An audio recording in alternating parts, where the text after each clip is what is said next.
Bienvenue dans notre exploration du jour. On va parler de neuroplasticité. C'est cette capacité assez incroyable qu'a notre cerveau de se réorganiser, de s'adapter vraiment tout au long de la vie. Tout à fait.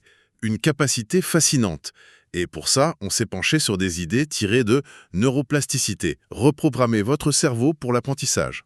L'objectif, c'est de voir un peu comment on peut nous-mêmes activer ce potentiel, même si on a parfois l'impression d'être un peu coincé dans nos habitudes, quoi. Hmm.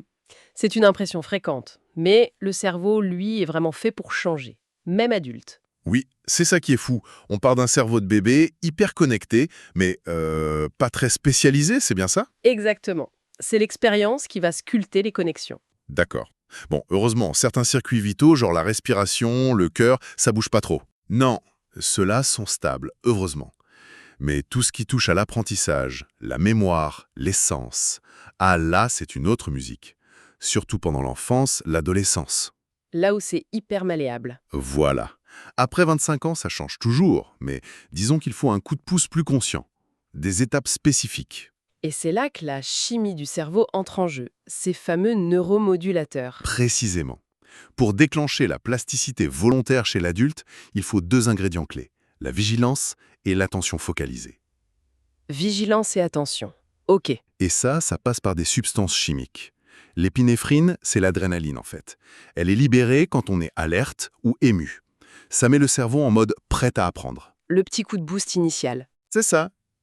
Et l'autre, c'est l'acétylcholine. Elle, son rôle, c'est de euh, d'éclairer la zone, comme un projecteur qui va cibler ce sur quoi on doit se concentrer. D'accord, donc épinéphrine pour l'alerte générale et acétylcholine pour le focus précis. Voilà. Mais attention, pour un changement qui dure, qui s'ancre, il faut une dose supplémentaire d'acétylcholine. Elle vient d'une zone spéciale, le noyau basal, le nucleus basalis. Une dose supplémentaire. Comment on l'obtient celle-là? En étant non seulement alerte, mais aussi vraiment motivé, avec un objectif clair, une émotion forte associée, et en dirigeant activement son attention sur la tâche précise. C'est pas juste être attentif vaguement. Ah, ok. C'est l'intensité et la spécificité de l'attention qui font la différence. Ça explique pourquoi on peut passer des heures sur un truc sans que ça rentre si on n'est pas vraiment dedans. Exactement, l'exemple du tambour rotatif dans les sources le montre bien. Oui, celui où il fallait sentir des bosses au toucher. C'est ça. Au début, c'est dur. Mais c'est uniquement en se concentrant à fond sur cette sensation tactile que les participants se sont améliorés, pas en pensant à autre chose. Et ça n'améliore que le sens du toucher dans ce cas-là, c'est bien ça? La plasticité est hyper spécifique. Totalement spécifique. Zone cérébrale précise, sens précis. On ne change pas tout en même temps. D'accord. Et est-ce qu'il y a des techniques concrètes pour aider à focaliser cette attention? Oui, et c'est assez intéressant. Souvent, la concentration mentale s'ancre dans le regard. Fixer un point, un mot, un petit objet. Ah oui, Ça rapproche légèrement les yeux, ça réduit le champ visuel et bizarrement, ça aide à déclencher ces fameux neuromodulateurs. C'est comme un zoom mental. astucieux.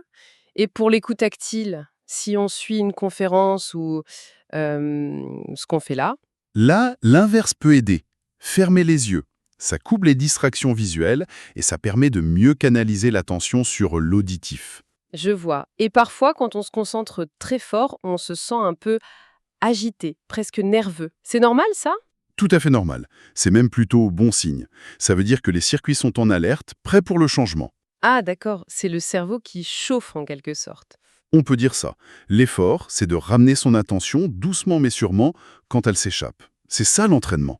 Et il faut savoir aussi qu'on fonctionne par cycle, Les cycles ultradiens. d'environ 90 minutes. Exactement. Et dans un cycle, la concentration vraiment profonde, optimale, c'est plutôt 45-60 minutes, pas beaucoup plus. Après, l'efficacité diminue. Donc, inutile de s'acharner pendant 3 heures d'affilée. Non, c'est même contre-productif. L'alternance est clé. Session intense de concentration, puis une pause, du repos. Quel type de repos? Une simple pause café, ça suffit. Ça peut aider. Mais l'idéal, c'est un vrai repos. Laisser l'esprit vagabonder, faire une petite marche, ou alors un repos plus profond. Le sommeil, bien sûr, c'est le roi pour consolider. La nuit, le cerveau réorganise tout ça. Voilà. Mais même sans dormir, une courte période de repos calme après l'apprentissage, genre 20 minutes de sieste ou de NSDR, ce repos profond sans sommeil, Non-sleep depressed, oui. ça aide déjà énormément à graver les changements neuronaux. Et il y a aussi la motivation émotionnelle. Lier ce qu'on apprend à quelque chose de fort pour nous. Un désir, un objectif important. Ça booste l'adrénaline, l'épinéphrine. Exactement. Ça renforce le signal. Ceci est important, il faut le retenir. Ok, alors si on résume pour que ce soit hyper pratique. Je veux apprendre un truc ou changer une habitude. D'abord, je choisis une seule chose. Oui, focus. Ensuite, je me crée un environnement calme, sans distraction. Puis, j'utilise mon regard ou je ferme les yeux pour vraiment focaliser mon attention. C'est ça. Démarrer le processus. J'accepte que ce soit un peu inconfortable, cette agitation, et je ramène mon attention si elle part. Je fais ça par session de, disons, 45-60 minutes max. Intense et ciblé. Et après, super important, je fais une vraie pause, repos, détente, ou mieux, une sieste ou du NSDR. Et bien sûr, bien dormir la nuit. Absolument. La consolidation est cruciale. Et trouver le bon moment dans ma journée, là où je suis naturellement la plus alerte. J'ai bon? C'est une excellente synthèse.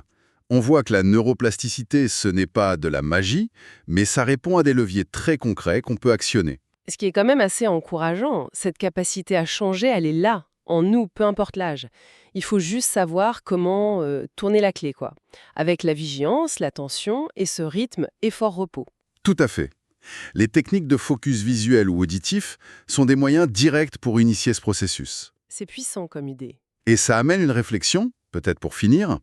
Maintenant qu'on comprend mieux ce rôle clé de l'attention focalisée, comment est-ce que notre environnement actuel, plein de notifications, d'interruptions, d'open space parfois bruyants, Oui, comment est-ce que cet environnement influence, peut-être sans qu'on le veuille, notre capacité à apprendre, à changer? Quelles toutes petites modifications on pourrait faire chacun dans nos habitudes ou notre espace pour consciemment se remettre dans un état plus propice à la plasticité choisie? excellente question pour repartir avec. Merci beaucoup. Merci à vous.